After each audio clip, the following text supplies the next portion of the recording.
couple things I want to share about this. So one is you have no idea how far you can go if you don't quit, right? Like, Brock's like, I can only go to the 30, right? Like I'll do the 30, right?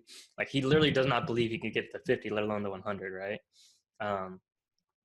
And so the coach blindfolds him, right? And it's because, sometimes in life, like you need a blindfold, right? Because like if you, like when I started this business, like if I actually knew like all the stuff that I would have to go through to like get to this point, like I never would have started this business, right? Because it was like so much challenge. It was so hard, right? And there's a really common theme in business with a lot of people is that, newcomers to an industry, newcomers to a business who like don't know anything about how it works, oftentimes become wildly successful because they don't know how it works, right? It's like the lack of structure. It's like the lack of doing things the way everyone else has done things for a long time that allows you to get new insights and new ideas and to push boundaries that other people said, oh, that's not possible, right? There's a guy named Roger Bannister who was the first person to run like the 4-minute mile. And, before Roger Bannister ran the 4-minute mile, everyone said it was impossible. I mean, there were doctors who were saying, you would literally die, your heart would explode if you ran a 4-minute mile. And today, like high school students regularly run the 4-minute mile every year. right? And,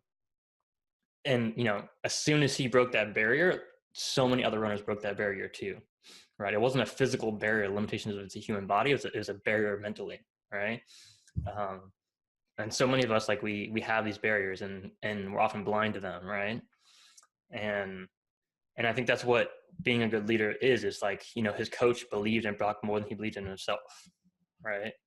And that's such a gift you can give to people, right? And we all are leaders, right? I think a lot of people think, oh, well, this is just my job, or this is my position, or I'm just, XYZ. Like I'm not a leader. I'm not a big person. I'm not famous. Like I'm not a role model. I'm not a leader, but like we're all leaders. We're all role models, right? Like you can be the leader for your family, for your friends, for your colleagues, your coworkers, right?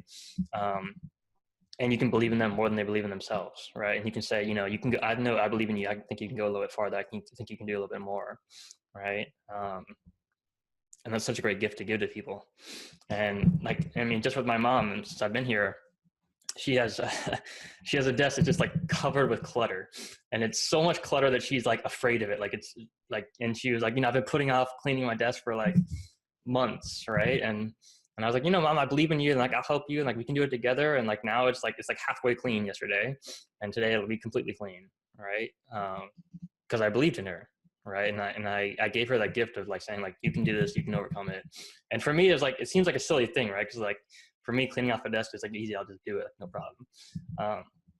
When I was younger and less wise, I probably would have made fun of her or laughed at her or thought that was silly. Right. But, we all get caught up in different things in life, and we all have different strengths and different weaknesses. Right. And so when you see someone in your life who's stuck, right, who you see they have so much more potential in them, but they're not living up to that potential, like you can be the one that makes a difference in their life, right? Just by believing in them and telling them that you believe in them and showing them that you care about them and supporting them, right? And that can make a huge difference. And the other thing the coach says is like, promise me you're going to give me your very best, right? And like how many times in life have you said like, oh yeah, I'm going to do my best.